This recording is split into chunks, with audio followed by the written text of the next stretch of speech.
Bienvenue à tous et à toutes. Aujourd'hui, je reçois un invité exceptionnel, une artiste hors pair qui a marqué la scène musicale et bien sûr la scène cinématographique guinéenne. J'aime l'appeler My Alicia Keys, mais elle n'est pas Alicia Keys parce que elle a sa propre identité à elle-même. Elle a fait ses preuves, elle a tout un parcours. Mesdames et messieurs, Khady Diop. Ça va? Ça va, Jaka? Ma chanteuse préférée. L'une de mes chanteuses. Attends, je vais pas parler avec Ah, l'une de mes chanteuses préférées. Et donc aujourd'hui, nous plongerons dans le parcours unique de Khady Diop, explorant non seulement ses réalisations, mais aussi les défis et les stéréotypes auxquels elle a dû faire face en tant que femme dans l'industrie du divertissement. Khady, merci de nous rejoindre et de partager ton expérience avec nous et de discuter de tous ces sujets qui sont importants. C'est toujours un plaisir d'être là avec toi. De toute façon, nos émissions, c'est... Ah ouais, on se lâche, on se dit tout. C'est toujours top, donc... Non, c'est toujours top. Et je dois dire quand même que tu as toujours été l'une de mes interviews préférées parce que d'abord, tu es toujours honnête et tu es sincère. Et tu restes toi-même, donc c'est toujours de belles interviews parce qu'on arrive toujours à tirer des choses de nos échanges. Mais encore une fois, franchement, merci d'être ici. Et aujourd'hui, on va parler, avant de rentrer dans le vif du sujet, je sais que tu es passionnée par la musique, tout le monde le sait, tout le monde connaît cette magnifique voix, les hits, on n'a même pas besoin, il y en a tellement, on ne va même pas se fatiguer. Et aussi le cinéma. Tu es aussi comédienne. Tu sais, ça me fait tellement drôle de dire comédienne en français, parce qu'en anglais, quand tu dis une comédienne, c'est quelqu'un qui fait de la comédie. Oui. Alors qu'en français, quand tu dis comédienne, c'est actrice. C'est quelqu'un qui fait du théâtre. Du théâtre. Oui. Tu vois, merci pour la distinction. Voilà, et donc, parle-nous un peu de ton parcours. Ouf, alors, Khady est arrivée en Guinée à cause de sa mère. Parce que ma mère ma mère est très métissée, mais on va juste parler du côté guinéen qui m'a ramenée jusqu'ici. Et je suis arrivée en 2003. J'ai commencé les cours en même temps. Comme j'avais pas d'amis à Conakry, je connaissais personne. Donc j'ai commencé à faire le handball au stade, comme je n'étais pas loin du stade. Après ça, j'ai commencé les cours à Saint-Georges. J'ai fait un coucou aux anciens élèves de Saint-Georges et à tous mes professeurs et à la directrice aussi. Et voilà, c'est comme ça que j'ai commencé la danse avec le groupe des Capsuleurs que tout le monde connaissait à l'époque. Et voilà, c'est comme ça que je suis rentrée dans l'art. Je suis rentrée dans l'art bizarrement en fait. Je n'étais même pas destinée en fait à faire de la musique. C'est vrai, parce que j'aime toujours le rappeler. Je me rappelle la première fois que je t'ai rencontrée, j'étais en train de faire l'interview de Banlieusard. Chez Comor. Non, c'était Banlieusard. Ah, c'était Banlieusard, On oui, venait de la plage Bénarès. On s'est rencontrés à l'aéroport, dans le parking. C'est vrai. Et je pense que c'est Marc qui m'a dit que tu chantais. D'accord. Ou bien manager. Non, c'était Abdou. C'était tellement Abdou. longtemps. On était dans le parking au fait. On venait et puis il m'a dit mais tu sais qu'elle chante. Je dis ah bon. Et puis tu étais assise là et puis je t'ai dit vas-y fais un acapella.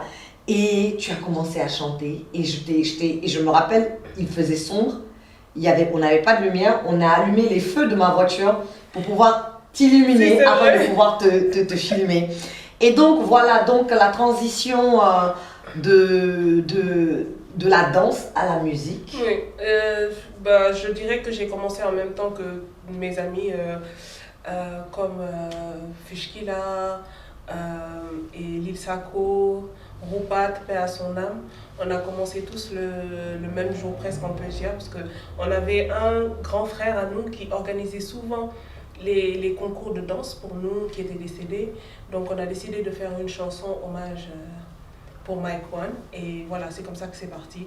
Et le jour-là, c'est Abla Mbaye qui nous avait offert l'enregistrement. Donc voilà, c'est comme ça que je suis rentrée dans la musique. C'est comme ça que tu es rentrée dans la musique. Quelles étaient tes aspirations lorsque tu as démarré ta carrière musicale? Alors il y avait Whitney Houston que j'écoutais souvent, il y avait Viviane Chidid Ndour qui a beaucoup impacté dans ma musique. il y a eu Alicia Keys aussi. Oh. Parce qu'en fait, c'est des voix en fait qui sont très perçantes en fait. Donc c'était un peu mon style musical. Donc je m'entraînais souvent sur ces chansons, tout ça là. Et donc, quels ont été les moments les plus marquants de ta carrière musicale?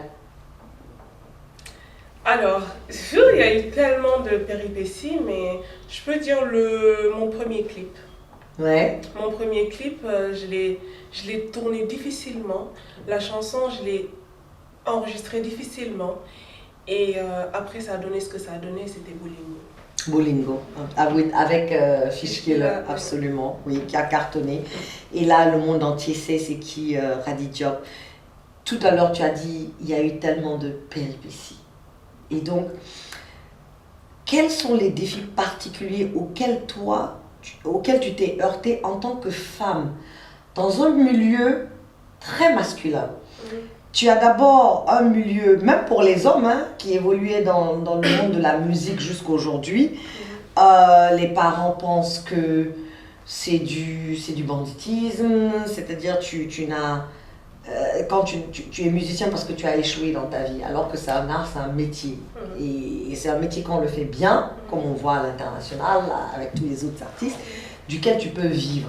Aujourd'hui, je pense que quand toi tu as commencé et aujourd'hui, on voit quand même de plus en plus des artistes guinéens arrivent à vivre un peu de leur art, pas au niveau auquel ils espèrent, mais quand même on voit ils sont payés pour des concerts, ils vont faire des tournées, ainsi de suite.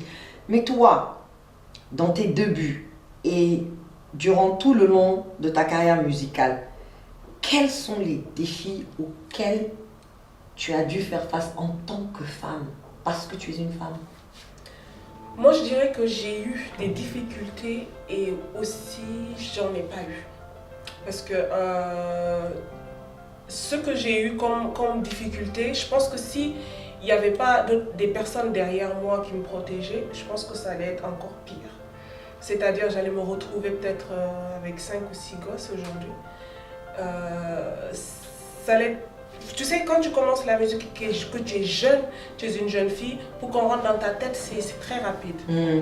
Et pour qu'on te promette aussi des choses, tu as envie, tu rêves. Le soleil, la lune, les étoiles. La terre, tout ce que tu veux. En fait, c'est très facile de rentrer dans ta tête. Moi, j'ai eu la chance quand même d'être tombée sur MLP, surtout Moussa Mbaye. Les frères Mbaye. Qui a été mon mentor pendant mes débuts. J'ai eu mon ancien manager aussi, Rahim, qui m'a énormément protégée dans ce milieu. Ce qui fait qu'il y a certaines choses qu'on aurait pu me faire que je n'ai pas eu. Il y a eu aussi ce côté où tu dois t'imposer en tant que femme, où tu dois imposer ton respect. Parce qu'on est dans un pays, on est africain, tout le monde sait qu'on pense que la femme n'a pas droit à la parole. Et là où on dit à la femme, assieds-toi, c'est là-bas que tu dois rester. Sauf que moi, tout le monde sait que je ne suis pas de ce genre. Je ne mange pas de ce pain. Mais donc ça a dû te mener à beaucoup de clash. Oui, je me suis beaucoup clashée avec les garçons. Je me suis même battue. Raconte, tu t'es battue avec... on se dit tout, hein. Attends, on se dit tout. Tu t'es battue avec... celle-là, je la connaissais pas. C'est ma première fois que je raconte ça à la télé. Vas-y. Je demande déjà pardon à mon beau-frère. C'est pas grave, c'est passé, vous avez fait la paix. Explique. Alors, c'était André Flamy. C'était à l'époque, il moussait énormément. C'était la star, quoi. Nous, on venait de commencer. On appelait les banlieues hasard et la petite chanteuse, ça c'était Radi Diop. Mais ça tu le vis derrière moi, pas devant moi. Donc on faisait le mouvement Jeune pour Jeune et pendant les enregistrements, ils avaient fait un son où en fait il y avait 4 groupes. Il y a une des chansons où il y a pour qu'un rêve devienne réalité. Ça c'était un super son qui avait marché et tout. Et chaque groupe avait bien fait. Et on avait mis les cassettes d'or ensemble. C'est-à-dire ceux qui avaient gagné les cassettes d'or, qu'on disait les stars. Et ils étaient ensemble, ils ont fait une chanson. Et tu connais Malik Kébé avec son franc-parler qui rentre dans le studio, il écoute toutes les chansons, il dit mais ça c'est nul. Mais qui a chanté ça? Je l'appelle Mami Wata. Il dit mais ça c'est quoi ça?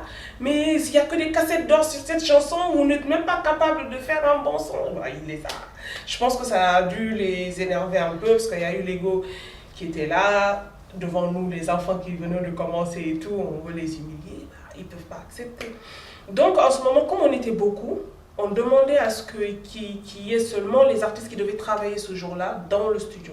Et tu étais la seule femme? J'étais la seule fille. Non, j'étais pas la seule fille, mais j'étais la seule chanteuse. Les autres femmes, c'était des grandes sœurs et c'était des rappeuses. Donc, Malik Kébé a demandé à ce que ce soit Marcus et moi qui faisons, qu'on reprenne la chanson avec eux, mais nous, on va faire les refrains. Donc on dit, ouais, oui, le gars de banlieue hasard là est où? Le banlieue hasard. La petite chanteuse là aussi, elle est où? Et tout.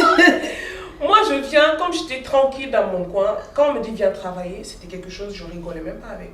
Je blague même pas avec quelqu'un avec ça. Je viens travailler, je suis ponctuelle. Moi, je pouvais dormir au studio jusqu'à 7h du matin. Et pensais-tu que tu étais ponctuelle, tu étais aussi dure sur toi-même parce que tu étais une femme? Si. Tu disais que tu avais doublement bien approuvé. sûr, bien sûr. Bien sûr, surtout qu'en ce moment-là, comme je dis, je venais de commencer, j'étais jeune et une jeune fille aussi parce que toutes les chanteuses à l'époque avaient quitté le pays. Donc, disons que quand on comptait les chanteuses, ouais, il n'y avait que la petite, quoi. Là où je viens, André Flamy, il dit... Elle fait quoi ici? Il a dit autrement. Elle fait quoi ici et tout? Je suis assise, je le regarde. Allez, sors! Sa manière de dire. J'ai dit, moi, tu me parles pas comme ça. Et puis moi, je te parle. Toi, tu es qui?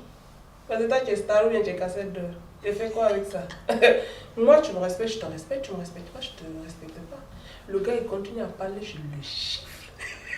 Non! Et vous étiez... Et il y avait d'autres personnes autour? Heureusement. Il devait être choqué. Et mes grands frères là ont couru comme ça. Wow, qu'est-ce qui se passe? Elle a giflé cassette d'or. Elle a giflé cassette de la petite agiflée. Elle vient de commencer, elle veut se maudire ou quoi? On me prend. J'étais là. Et quand je suis fâchée, quand je parle, j'ai mon accent qui sort. Et il y a Billy Abba qui dit que quand j'étais fâchée, j'ai dit tout le monde. Mais est-ce que tu t'es sentie personnellement attaquée? Tu t'es dit parce que tu étais une femme ou bien parce que tu étais juste...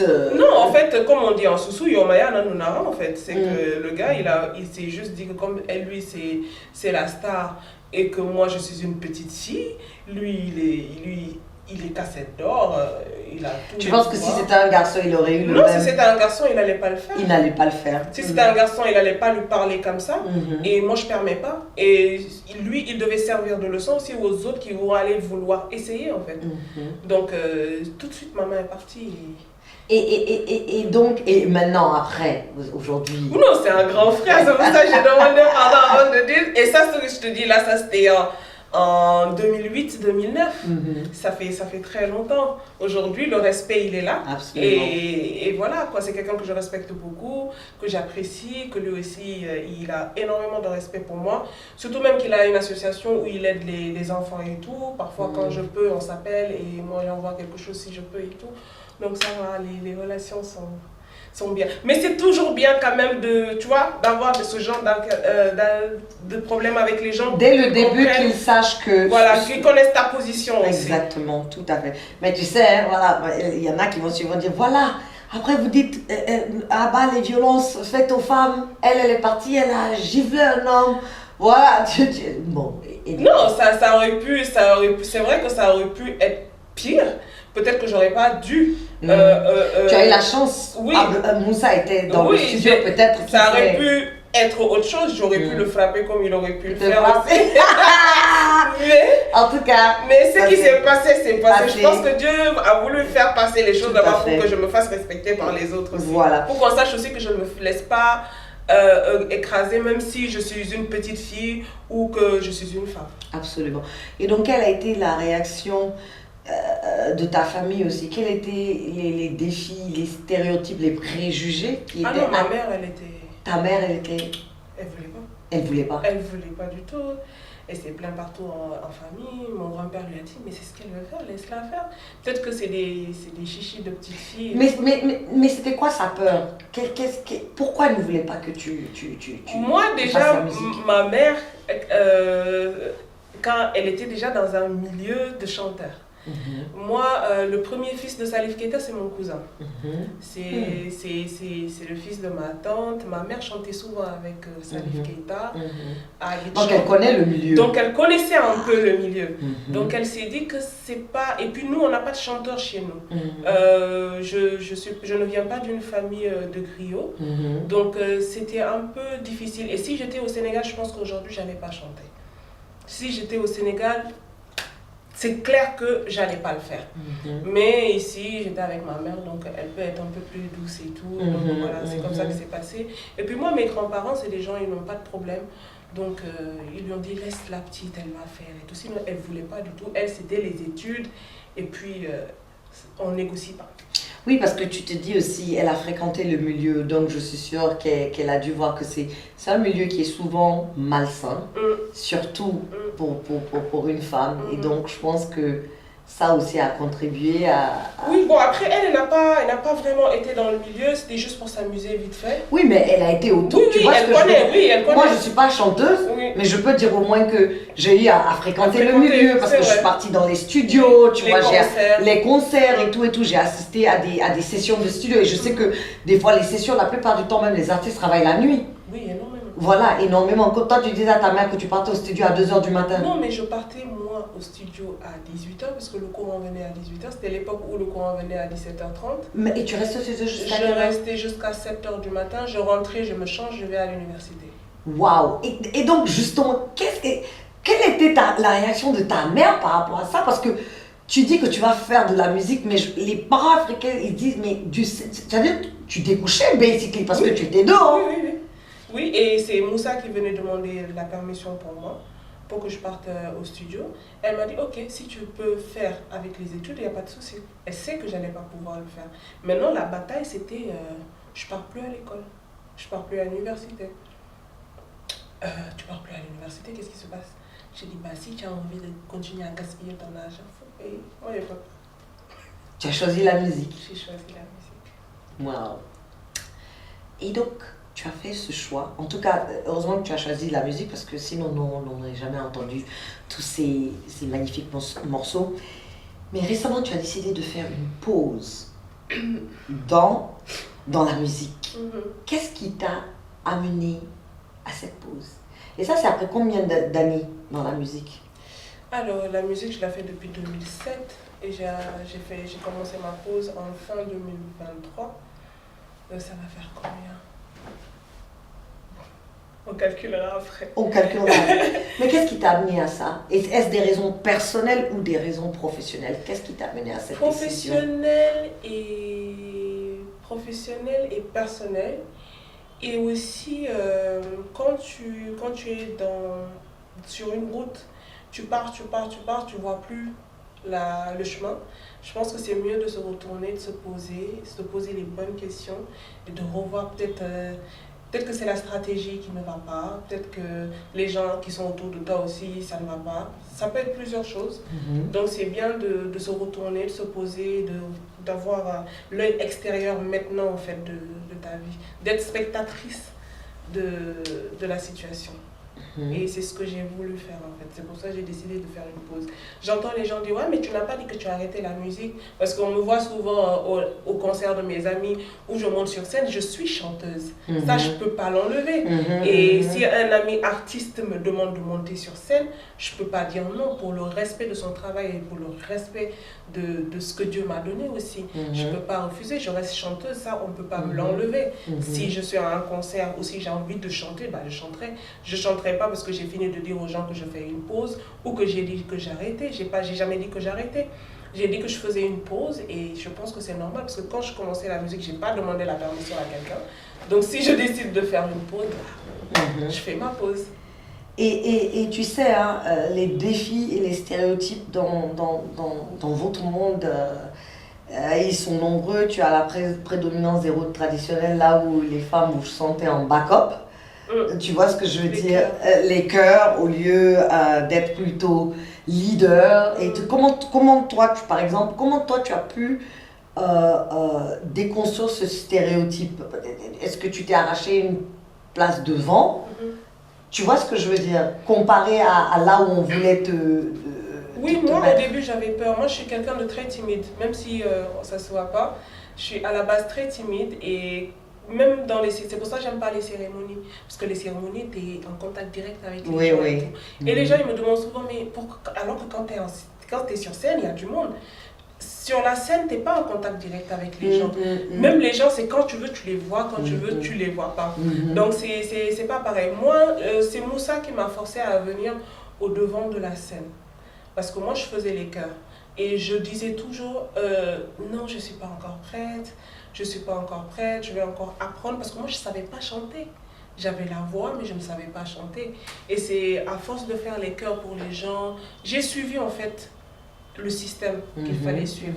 C'est-à-dire faire les chœurs, accompagner, commencer à enregistrer des chansons pour moi seule, sans pour autant accompagner les autres, et à commencer petit à petit à me détacher en fait de fait d'être choriste, parce que c'est pas facile de quitter choriste et de venir au devant de la scène, parce que tu es tellement habitué à te mettre En arrière, que pour te mettre devant, c'est un peu compliqué. Ceux qui arrivent à le faire, c'est ceux qui n'ont jamais fait les chœurs. Ceux qui arrivent, ceux qui viennent un coup, ils montent au devant de la scène. Mais c'est très rare de voir des gens qui ont été choristes pendant longtemps et arriver à se mettre au devant de la scène et de rester. Et parlons aussi un peu de l'objectification de la femme. C'est-à-dire, on voit la femme comme un sex symbole. Tu es magnifique, tu es... Tu vois ce que je veux dire?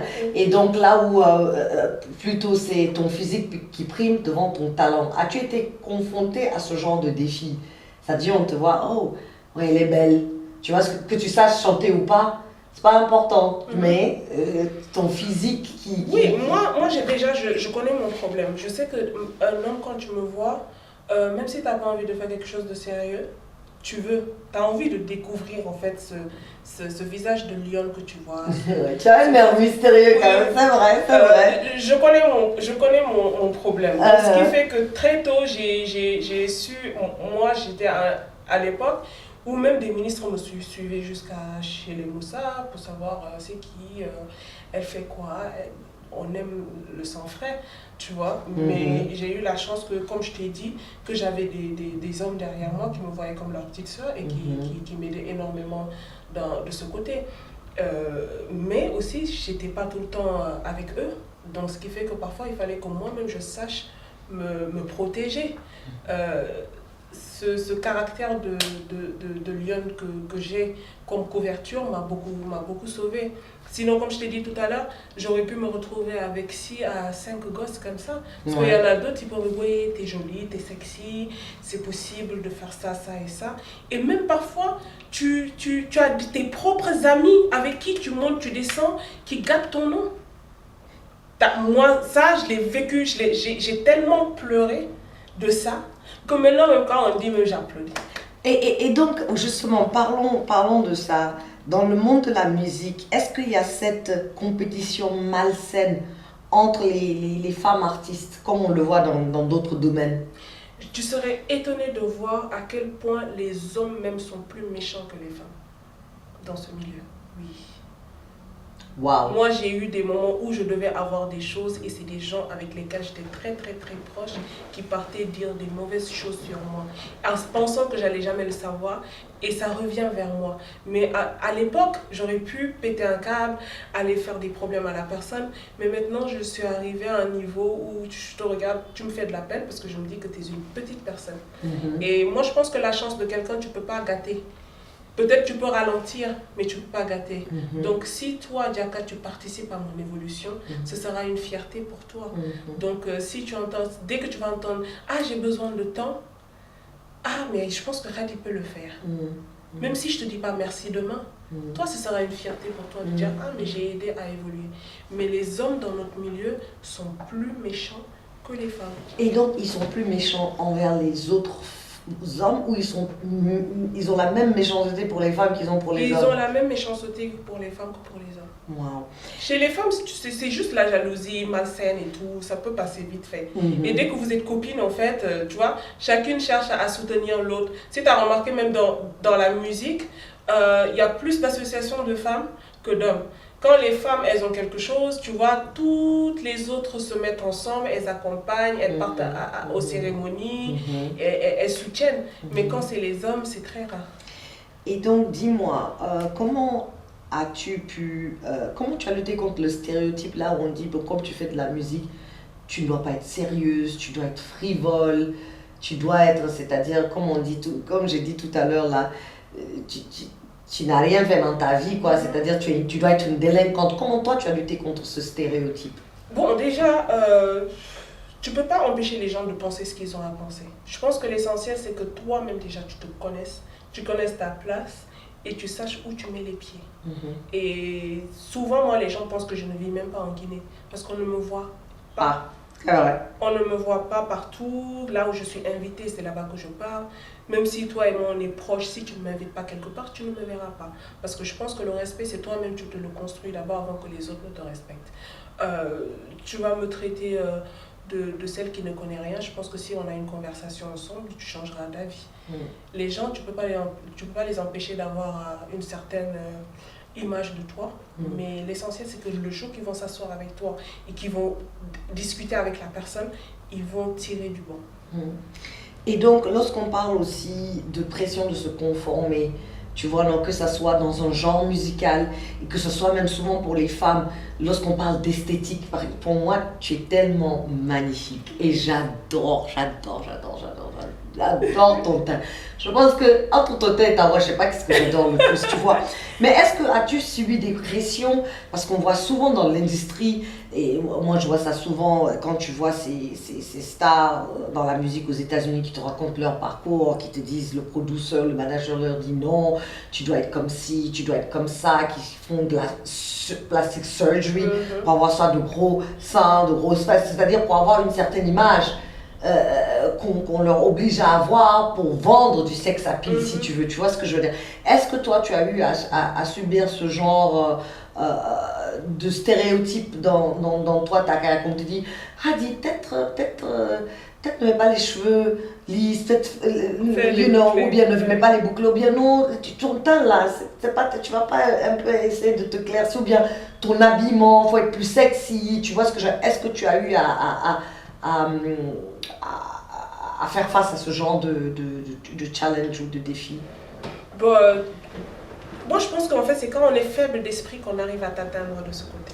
Mais non, bien sûr, tu es là comme tu es, on te voit, donc on sait que tu l'as. Mais est-ce que tu as eu à dealer avec ce genre de situation, quitte à ce que tu les remettes à leur place, tu vois ce que je veux dire? Oui, ça loupe pas, c'est du ah oui, j'ai bien. Et si tu te mettais un peu plus sexy, des choses comme ça. Moi je sais que si je suis sexy en haut, c'est qu'en bas je dois être correcte. Si je suis sexy en bas, en haut je dois être correcte. Qu'il y ait une juste mesure, quoi. Voilà, en fait c'est déjà dès que tu as de la classe toi-même et que tu sais où tu veux aller et c'est quel genre d'image tu as envie. On ne dit pas aux hommes pour vendre ou bien pour que tu aies des fans il faut te déshabiller, tu vois ce que je veux dire. Je pense que c'est souvent que c'est aux femmes qu'on dit il faut avoir ce sex appeal, il faut être extravagant. Oui, parce que c'est ce qui vend. C'est ce qui vend en fait. Et à un moment donné, le producteur, lui, il s'en fout. Ce qui l'intéresse, c'est son argent qu'il met et ce qu'il doit recevoir. Après, c'est à toi de voir comment est-ce que tu peux discuter avec la personne avec laquelle tu travailles pour trouver un juste milieu. Mais c'est un choix. C'est soit tu l'acceptes, on te produit, soit tu l'acceptes pas et que tu es comme Khadi, tu te débrouilles. Non, voilà, parce que c'est à ça que je voulais en venir.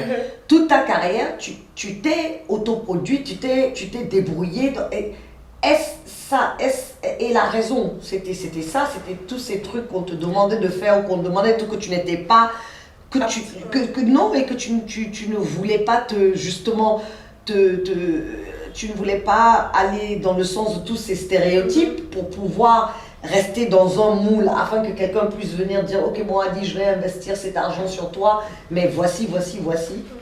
Bon, après, le plus souvent, en fait, c'est que même la personne qui a envie de faire semblant de t'aider, ce qu'il demande déjà, c'est de tester le produit. Tu vois, et pourtant, on ne dit pas ça à un homme. Tu vas pas venir produire un rappeur et tu dis bon. Attention, hein, dans le milieu des hommes aussi, ça existe. Mais la plupart des gens qui produisent, c'est les hommes. Un autre homme ne va pas venir dire à un autre homme, ah non, je vais tester le produit. Oui. Mais tu es d'accord avec moi que c'est plus fréquent chez les femmes? Ah mais tu seras étonné de voir les hommes auxquels on a proposé ce genre de choses.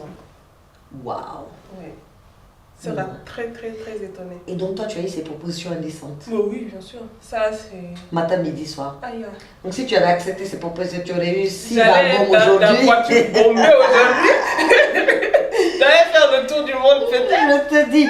Et donc, comment toutes ces expériences ont-elles influencé ta vision de l'industrie et tes décisions que tu as eu à prendre dans ta carrière? Bon, moi je pense que c'est mon éducation qui m'a beaucoup aidée. J'ai eu une mère très forte.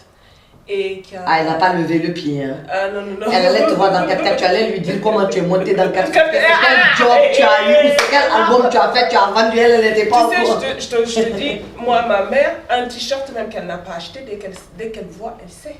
Donc j'étais dans ce truc-là où je suis surveillée, où quand je dois aller à un concert, il faut qu'on vienne demander la permission pour moi, où j'étais vraiment suivie. Donc ce qui fait qu'il y a certaines choses que j'avais peur de faire, même si j'en avais envie. Et c'est ça aussi, je pense, qui m'a beaucoup aidée. Les gens qui étaient derrière moi aussi, ça m'a beaucoup protégée, parce que ça aurait pu être pire.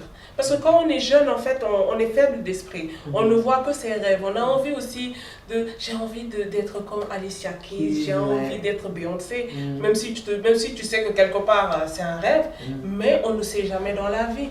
Tu sais pas où comment on dit en Wolof, tu sais pas où ta chance peut quitter. Donc tu vas vouloir essayer, tu vas dire ah mais si les autres l'ont fait, si moi je le fais, ça va faire quoi? Tu vois, mais sauf que est-ce que c'est toi? Est-ce que c'est l'éducation et ça te rattrape tôt ou tard? Oui. Toujours. Oui. Et donc, les femmes aussi sont souvent confrontées à des attentes disproportionnées pour équilibrer carrière et vie professionnelle. C'est-à-dire, toi, en tant que femme, on attend à ce que tu ailles au-delà pour pouvoir trouver l'équilibre entre famille et vie professionnelle. Comment toi, tu arrives à gérer cet équilibre? Et quelles sont les répercussions sur ta vie personnelle? Oula. Déjà, l'art, c'est quelque chose de très jaloux. Et si par exemple tu es une femme et que tu n'as pas un homme qui t'accompagne dans ce que tu fais, ça sera très difficile que vous vous compreniez. Parce qu'il y aura des moments où ton temps ne t'appartiendra pas.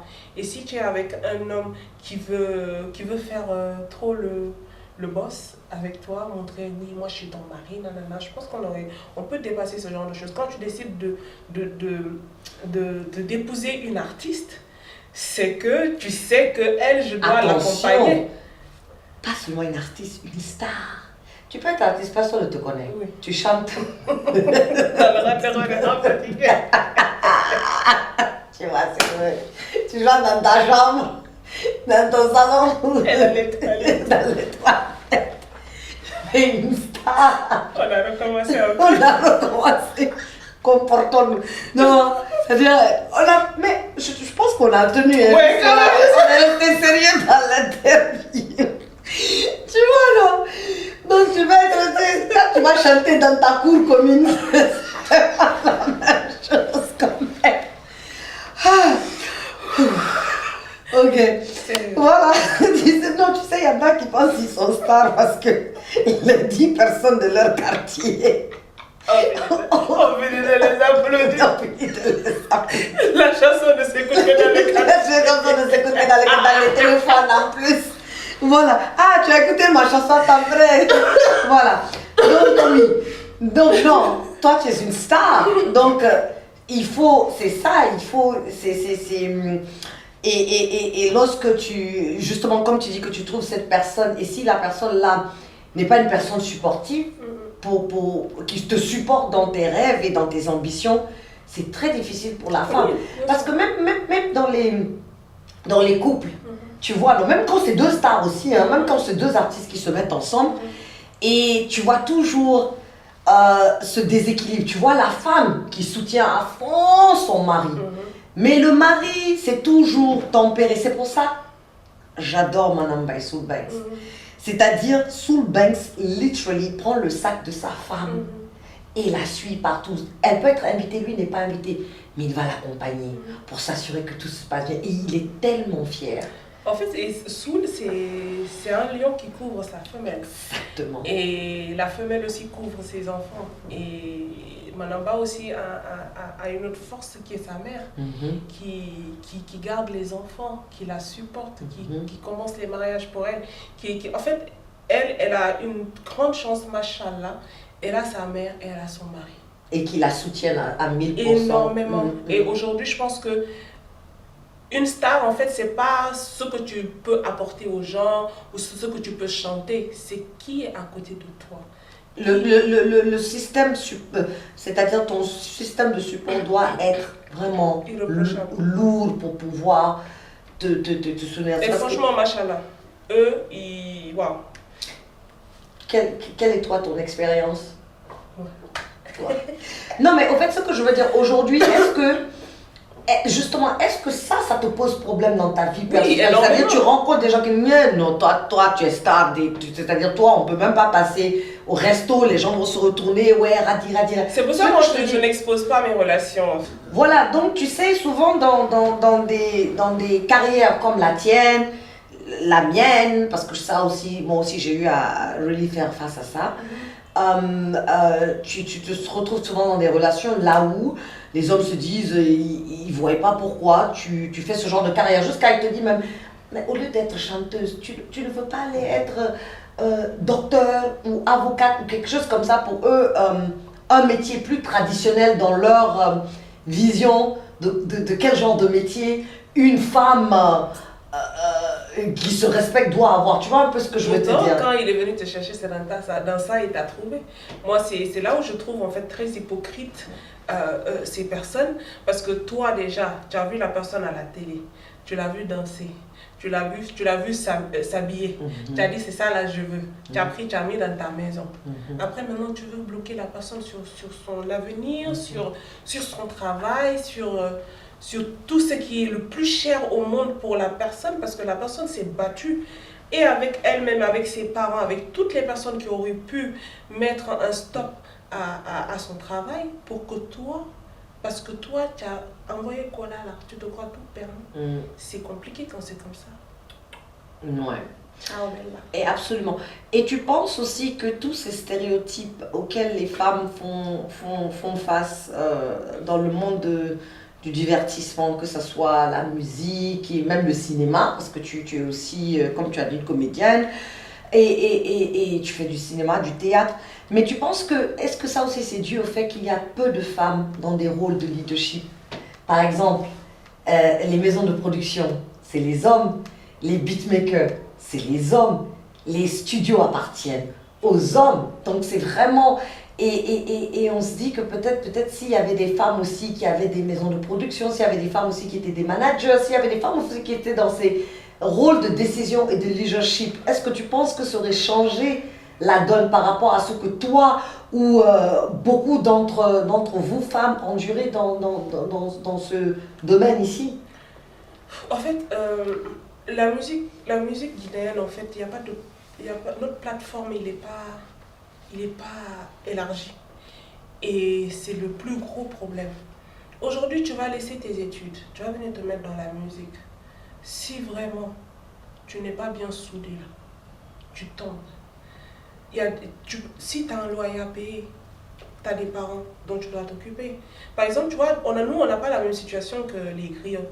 Les griots, eux, ils ont des Jatigui qui font des choses pour eux. Ils peuvent se trouver une voiture. Des mécènes. Voilà, tout ça là.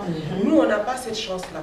Et nous, si on doit trouver des mécènes, c'est que c'est des mécènes aussi qu'on doit recevoir à la maison. Ouais. Tu vois? Donc, c'est un peu compliqué. Si tu es dur de caractère comme moi, c'est un peu compliqué. C'est là qu'on va dire, je ne pense pas si elle va évoluer dans ce qu'elle fait. On est dans un milieu très restreint. Par exemple, et très masculin. Oui. En Côte d'Ivoire, masculin pourquoi? Parce que le courage que l'homme peut avoir de suivre quelque chose pendant des années, sans relâche, même si à ses 80 ans, il peut gagner dedans. Mais surtout dans notre société, il ne faut pas oublier ça aussi, parce que les femmes sont victimes de beaucoup de stéréotypes, tu vois, et surtout dans des milieux comme ce qui est la musique, l'art, le showbiz. Après, on va dire oui, l'heure de faire les enfants va passer. Exactement. Il faut te marier, maintenant tu es vieille. Moi, parfois, je vois des gens sur, comment ça s'appelle, sur ma page qui disent tu es vieille maintenant, hein? Et puis toi, tu vieillis pas. Je vieillis pas parce que je ne me suis pas gaspillée. De toute façon, vous pensez que je me suis gaspillée là. Je ne suis pas une personne qui me suis gaspillée, donc je ne vieillis pas. Tu vois ce que je veux dire? Parce que si on revient par exemple à l'exemple de Soul Banks et Madame Banks, il est avec sa femme dans le studio. Donc c'est pas comme si elle est seule quelque part. Non, Soul a son studio chez lui. A son studio chez lui, exactement. Mais je me dis aussi que si on a vraiment des femmes aussi qui s'investissent plus dans cette industrie, tu penses pas que ça peut changer les choses? Ça fait peur. Ça fait peur. Tu sais, aujourd'hui, Jaka, il y a beaucoup de choses que moi je regrette dans la musique. C'est-à-dire, je me dis que si demain, si hier, là, je pouvais voir aujourd'hui, là, je n'allais pas me donner à 100%. Justement, maintenant, imagine-toi, quelqu'un comme toi devient productrice ou manager ou bien propriétaire d'un label. Justement, tu as eu ce parcours. Ce que toi, les choses que tu as eu à endurer, tu ne les feras pas endurer à ton artiste. C'est là-bas qu'on se trompe. Tu sais, l'être humain oublie vite. Et on est dans un pays où les gens voient beaucoup leur intérêt avant les autres. Tu sais, moi, je peux me battre pour dire, je le fais pour ma nation. Je le fais pour que ce milieu, en fait, que les autres qui viennent derrière puissent avoir espoir. Mais ce n'est pas tout le monde qui réfléchit comme ça. Dès que les gens y voient l'argent, ils oublient tout ce qu'ils avaient vécu. Mais il faut bien qu'on commence quelque part. Non, moi je suis d'accord avec toi. Parce que tu vois, parce que quand par exemple je prends les Nigériens, je ne vais même pas aller aux États-Unis, c'est trop les Nigériens. Quand tu vois Yemi Alade, quand tu vois Ayasta, tu vois Thames, tu vois. Mais tellement de femmes dans l'industrie de la musique et qui sont aussi respectées, qui sont aussi populaires que les hommes, voire même plus. Plus, oui. Tu vois ce que je veux dire? Et donc je me dis que et c'est une industrie, c'est du talent, ces gens-là nourrissent des champs, ça crée de l'emploi. Et donc si on pouvait voir la même chose ici pour nous en Guinée, il y a beaucoup de filles qui sont talentueuses, mais elles font face aux préjugés, aux stéréotypes qui disent ah non, si tu veux te lancer dans la musique, c'est que tu as échoué dans la vie. D'abord ça c'est le premier stéréotype qu'on doit déconstruire. C'est un métier et c'est l'un des métiers, c'est comme le mannequinat. C'est pas parce que tu es mannequin que tu es une prostituée. C'est des métiers et c'est des métiers qui sont très durs. Tu vois, tu peux être docteur demain parce que tu peux aller à l'école et apprendre et étudier. Mais moi, je ne pourrais jamais être chanteuse parce que je n'ai pas ta voix. Tu vois un peu ce que je veux dire. Je peux être aussi intelligente ou quoi, ne pas avoir le talent pour faire le cinéma. Donc, c'est des métiers qui permettent aussi des métiers, lorsque ces industries sont développées, qui créent beaucoup d'emplois, surtout qu'on a une jeunesse tellement talentueuse. Je vois tellement, j'ai fait top 10 depuis 2011, j'ai vu tellement de talent que je me dis waouh. Mais tu sais, l'industrie musicale des Nigériens était plus mélangée que notre.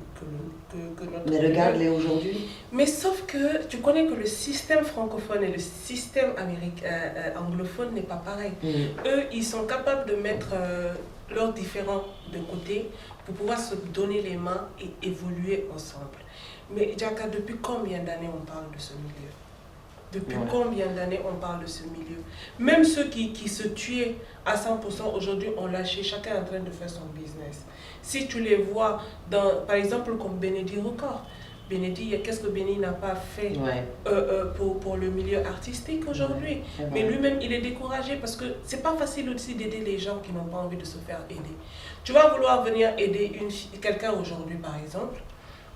Dès que sa chanson va commencer à être écoutée dans 2-3 boîtes, c'est fini, hein, lui, il est Michael Jackson. Tu ne lui parles plus. Tu vois, et je pense qu'en fait, c'est déjà La mentalité aussi, qu'on doit il faut changer. Oui. C'est bien de dire que les producteurs font pas ci, ils font pas ça, mais les artistes aussi ont leur part de responsabilité Absolument. dans ça. Énorme. Et il faut qu'on change les mentalités, c'est important. Il faut qu'on change les mentalités, mais il faut aussi que les femmes aient aussi le courage de s'investir dans le milieu. Il y a des femmes. Il y a Comme des qui? femmes. Il y a des femmes, il y a une jeune fille là. Comment elle s'appelle? Voilà, tu dois chercher. Alors que quand on parle des hommes, on va dire les femmes by, on va dire Benedict Record, on va dire on va dire Sue Banks parce qu'il est à la fois chanteur mais producteur / manager. Même chose quand on parle d'Azaya, même chose, tu vois. On peut en lister. Là, tu essaies de chercher la seule femme là. Merci. Voilà. Ok. Donc, on va maintenant donner la parole aux auditeurs et comme ça, on va leur donner aussi la chance de s'exprimer. Place aux appels. Salut Diaka, je m'appelle Aminata Diallo, je vous appelle depuis Kosa. J'ai trouvé votre podcast très intéressant, surtout le thème de cette semaine. Donc j'aimerais poser une question pour Kadi. S'il vous plaît, ma question elle est la suivante. Quel conseil donnerez-vous à une jeune artiste qui débute qui débute dans l'industrie musicale? C'est ma question. Je vous remercie. Et je pense que c'est une question qui vient après parce que tout à l'heure tu as dit si c'était à refaire, il y avait plein de choses que tu n'aurais pas fait. Donc, quel conseil donnerais-tu je ne veux même pas dire à une jeune artiste qui débute, quel conseil aurais-tu donné à une jeune Radi? Alors, la jeune Radi, déjà c'est cette gentillesse que j'avais pour les gens, que j'allais plus avoir. Où tu te donnes corps et âme pour les gens et après tu t'oublies. C'est le chinois de Will. Donc on reprend, n'est-ce pas? Au niveau de la... Ouais, tu dis, donc qu'est-ce que tu dirais à Radi? Alors le conseil que j'allais donner à Radi déjà... Non, reprends le conseil que j'allais donner à cette jeune Radi. Le conseil que j'allais donner déjà à cette jeune Radi de l'époque, c'était déjà la gentillesse que j'avais, que j'ai toujours, avec quoi je me bats maintenant. C'est de penser à toi, à ta carrière et de ne laisser personne te dire le contraire de ce que tu penses de toi-même. Garder toujours la foi dans ce que tu fais, ça je le fais encore. Et beaucoup de courage et la dignité surtout. Quelle est la pire des choses que tu as entendues dans ce monde pendant ta carrière? Quelle est la pire des choses que tu t'es dit non? Si c'était pas... Je vais te raconter une histoire que je n'avais jamais racontée. Moi, je sortais avec quelqu'un qui jouait au foot avant que je ne me marie. Et je me suis mariée, on est restés très potes. Mais je suis mariée et on ne se voit plus. Et il y a une fois où l'équipe nationale était venue en Guinée. Et moi, j'avais une petite sœur à l'hôtel Nou qui était venue aussi. Et je devais aller la chercher pour qu'elle vienne chez moi. Donc dès que je suis rentrée, j'ai vu que les joueurs étaient là. Moi, je suis sortie prendre mes pièces parce qu'on ne laissait pas les gens monter. Il fallait des pièces et tout. On me connaît, mais il fallait juste que je laisse ça. Je dépose ma pièce, je monte à l'ascenseur, je retrouve ma petite sœur, on descend, on part. Le lendemain, j'entends partout qu'on m'a attrapé en train de tromper mon mari avec celui-ci. Je l'ai pleuré 2 mois. 2 mois. Et c'est pour te dire en fait à quel point les gens, pour des simples petites paroles qui pensent que c'est une rigolade, comment est-ce qu'ils peuvent gâcher la vie de quelqu'un 2 ans après? C'est aujourd'hui que tu... Non, 2 ans après, 2 ans après cette parole, J'ai divorcé, tout ça là et tout. Je suis à un anniversaire, l'anniversaire de mon ami Jacques. Et il y a un gars qui est assis, on met ma chanson Bolingo. Et il y a un pote qui dit, on radira nos parties. Le gars a dit, quel Radi job? Quel Radi? C'est là. On l'a attrapé à l'hôtel en train de travailler. Tu étais assise? Je suis assise. Il y avait, genre la personne était là, moi je suis, la personne qui parlait était là, celui qui a dit mon nom était là, et moi j'étais là. Il dit, Naba, et sourd on est au hôtel. On l'a attrapé à l'hôtel, avec un nom. Avec un nom, on l'a attrapé. Tout le monde a fait une pause. Parce que je te dis, le mec, il était tellement convaincant que moi-même j'y croyais. Et après, tu lui as dit... Non, on n'a rien dit. On l'a écouté. On l'a attrapé. Il y a un qui dit, celui qui était au milieu dit, tu connais Radi? Il dit, je la connais très bien. Je l'ai même vue au marché la dernière fois et tout. On s'est dit bonjour. Je ne l'ai jamais vue de ma vie. Apparemment pas, sinon il allait savoir que c'était toi qui étais... Le gars, il y a un qui dit, c'est elle qui est assise comme ça. Il fait ça. Il dit, attends, mouilla. C'est pas elle. Le gars, il parle. Il parle. Et il y a un qui pète un câble. Mais vous êtes malade. Mais qu'est-ce que tu as? Tu ne connais même pas la personne. Était tellement convaincant que si elle n'était pas assise ici, on était sûr que tu ne la connaissais pas, on allait prendre ça aussi pour aller raconter ça ailleurs.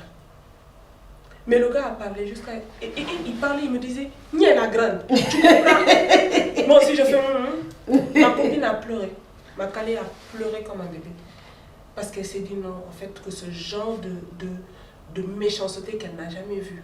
Moi, c'est des choses, je suis habituée. Ça faisait la deuxième fois que j'étais assise qu'on parlait de moi. Tu vois? Mais tu ne sais pas, les rumeurs peuvent aller jusqu'où. Ce que tu ne connais pas d'une personne, il ne faut pas le dire. Vous pensez qu'en fait, c'est parce qu'on est connu, on n'a pas droit à la parole, ou on ne peut pas répondre aux gens, que vous vous permettez en fait de mettre tout et n'importe quoi sur le dos des gens. On a des familles, on a un cœur. Ouais.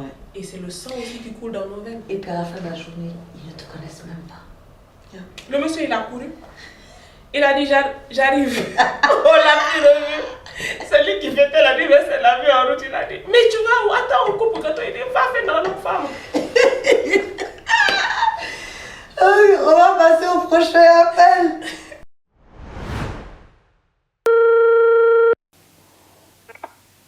Allô, bonsoir. Moi, c'est Salimotou. Je suis à Imbaya. J'ai suivi votre épisode passé et le thème de cette semaine m'intéresse. Donc, j'ai une question à poser à Hadi. Pouvez-vous nous parler d'un moment où vous avez senti un fort soutien, je veux dire, de la part de vos fans ou de vos collègues? Merci. Au fait, je pense qu'elle voulait dire, est-ce que as-tu eu à faire face à un incident, mais là où vraiment tu as senti le soutien de tes fans, au fait? Le soutien de mes fans, oui, mais de mes amis artistes, non. Même ton incident qui s'est passé au Sénégal, oui, à l'aéroport, oui. Non, tout le monde t'a soutenu. Lorsque tu t'es fait... C'est pas drôle, je veux pas rire. Je me suis pas fait agresser et je n'ai agressé personne. Attends, qu'est-ce qui s'est passé à l'aéroport? C'était à l'aéroport? C'était à l'aéroport, il y a eu un souci avec Air Sénégal qui n'était pas venu à l'heure et il n'y avait personne pour nous dire qu'en fait qu'il n'y avait pas d'avion. Donc pour des gens qui devaient quitter à 17h30, on est resté jusqu'à 1h du matin. À l'aéroport? À l'aéroport.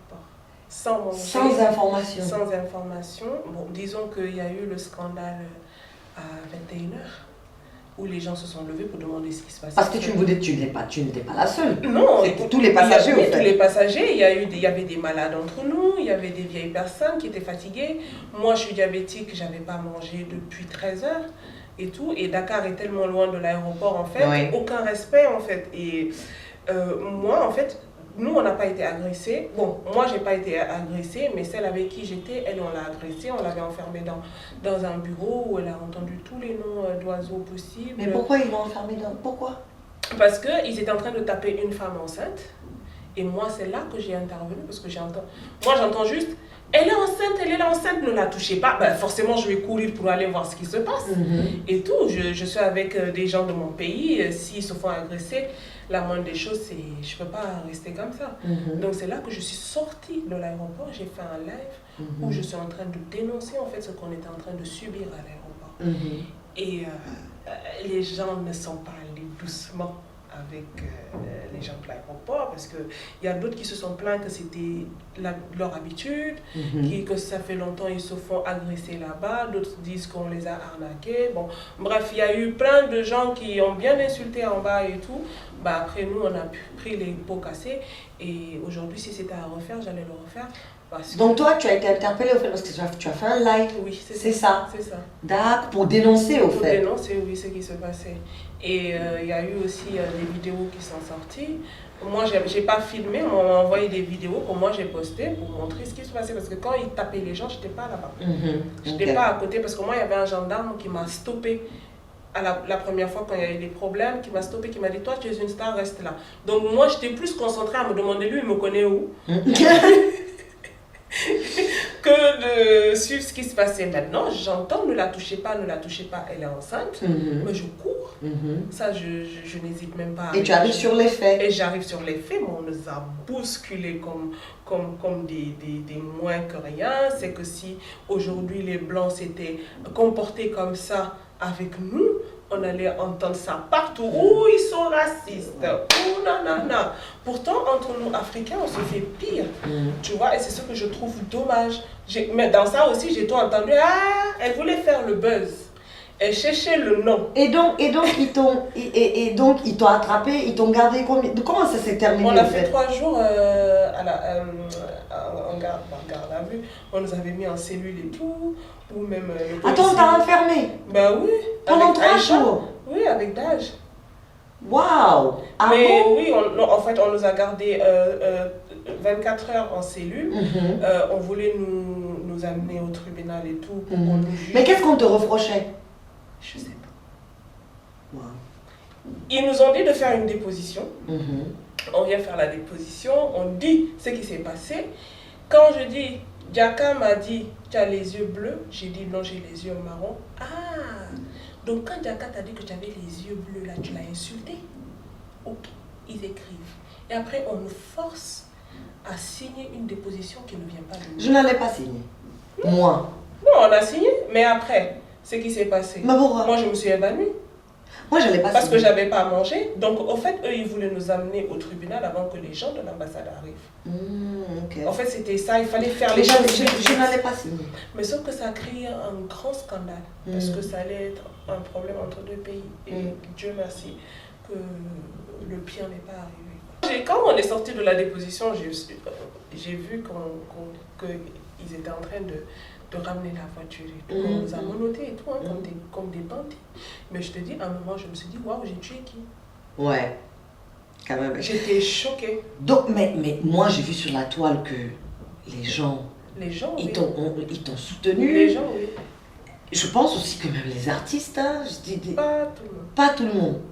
Ou bien tu attendais des gens en particulier que tu n'as Non, pas. c'est pas une histoire d'attente. Mais je pense... Parce que, en fait, Khadi a toujours été là pour tout le monde. Ah oui, non, la même chose s'est passée avec Soul Banks, et c'est vrai. J'ai toujours été là Tu as pour tout le toujours monde. été là. Donc, j'attends rien de personne, mais c'est la moindre des choses. Après, c'est pas grave, c'est un choix. Tu as le choix de ne pas vouloir t'impliquer pour une personne. Après, le jour qu'on ne s'impliquera pas pour toi, ne te plains pas. Et ça n'arrive pas qu'aux autres aussi, ce genre de choses. Qui aurait cru que Soul Banks allait vivre la même chose? Ouais, c'est vrai. Nous allons lancer le 3e appel. Bonsoir, c'est M. Kamara Mamadi, je suis à la T6. En fait, j'ai trouvé votre thème de la semaine qui est intéressante et j'aimerais poser une question. En fait, avez-vous des projets futurs? Avez-vous des projets futurs dans la musique ou le cinéma que vous pouvez partager avec nous? Yes. Oui. Projet, oui. Bien sûr. projet, oui. La musique fera toujours partie. Tu comptes revenir quand? Attends, il n'a même pas bien posé la bonne question. Tu comptes revenir quand dans la musique? Je sais pas d'abord. Tu sais, j'ai tes sons, hein. J'ai beaucoup de tes sons que tu n'as pas fait. Moi, je vais aller balancer ça sur la toile. Et moi, je te dis, hein, mon WhatsApp, mon téléphone est rempli de ta musique. Ah, bon, pour ceux qui sont nostalgiques, Radi, voici un Non, petit son. Radi va revenir. Maintenant, quand, on ne sait pas encore. Mais... Et donc, quels sont tes projets futurs? Alors, il y a une surprise déjà qui va venir, peut-être en septembre, je ne sais pas, d'abord, on m'en a parlé vite fait. Bon, sur les projets, je suis en train de travailler, c'est vrai. Je travaille à mon rythme maintenant, sans pression. Et je pense que c'était très bien, c'était une très bonne décision, cette pause. Ça m'a permis de me reprendre, de revoir beaucoup de choses autour de moi et tout. Et aussi, j'ai la nuit du conte chaque année, en décembre. Donc voilà. Okay. Et donc, nous sommes arrivés à la fin de cette émission. C'est toujours un plaisir pour moi de te recevoir. Comme je dis encore, ta franchise rend agréable tes interviews, non? Et on passe toujours du bon temps. En tout cas, je suis très fière de toi. Tu es une inspiration, ton talent est incroyable et extraordinaire. Et vraiment, je te souhaite un prompt retour dans la musique parce que, franchement, mais je peux comprendre les raisons qui t'ont poussé à prendre un peu du recul et une pause. Parce que on fait tous du burn-out. Donc, des fois, il faut savoir reculer, lâcher prise pour sauter plus haut et plus loin. En tout cas, merci d'avoir partagé ton expérience. Et je sais que ça servira d'inspiration à toutes ces jeunes artistes qui rêvent d'être une Radi Diop. Ou plus, oui. Et je sais que tu as encore beaucoup de choses à faire. Et ça, je n'en doute nullement pas. Un dernier mot? Je vais rebondir déjà sur ce que tu viens de dire. Je ne suis même pas à 70% de ce que je peux apporter à la musique, mais on a besoin de soutien. Aujourd'hui, je lance un appel au gouvernement surtout de revoir l'accompagnement. C'est vrai qu'il y a des accompagnements, mais si ça peut être encore plus, aux sponsors aussi, aux sociétés, d'arrêter les sponsorings de connaissances, mais de sponsoriser par mérite. C'est surtout ça. Il y a beaucoup de gens qui ont envie de faire des grandes choses, mais s'ils ne sont pas accompagnés parce qu'ils n'ont pas les moyens, ça va être compliqué. Mieux vaut aider quelqu'un à savoir pêcher que de tout le temps l'avoir à côté de toi pour qu'il, tu vois, c'est important. En tout cas, merci déjà pour l'invitation. C'est toujours un plaisir aussi de faire les émissions et avec toi et avec toute l'équipe. Ça reste encore les mêmes personnes. C'est magnifique. Ça fait quand même 13 ans. Ouais. Yeah. 13 ans, ouais, absolument. Donc c'est toujours un plaisir d'être avec vous tous ici. Et toi aussi, bravo pour tout ce que tu fais, même si on ne te le reconnaît pas. Merci de tout le temps accompagner, de tout le temps mettre les gens en lumière, c'est surtout ça. Et tu reconnais le talent de chacun. Et c'est pas facile, On est dans un pays où, on est dans un monde où tu fais pas, on parle. Mais c'est avoir, de garder la tête haute, c'est ça qui est difficile. Et je pense qu'on est les warriors qu'il faut dans ce pays. Et on va continuer, Inch'Allah. Absolument, c'est sur une belle note que nous allons finir ce podcast, une note très inspirante. Et comme je t'ai dit, je serai toujours là pour applaudir, t'encourager. Et franchement, ne lâche pas prise parce que tu as tellement de belles choses à raconter. Tellement de belles choses à raconter. Très chers téléspectateurs, merci à vous de nous retrouver sur ce podcast. On se dit tout.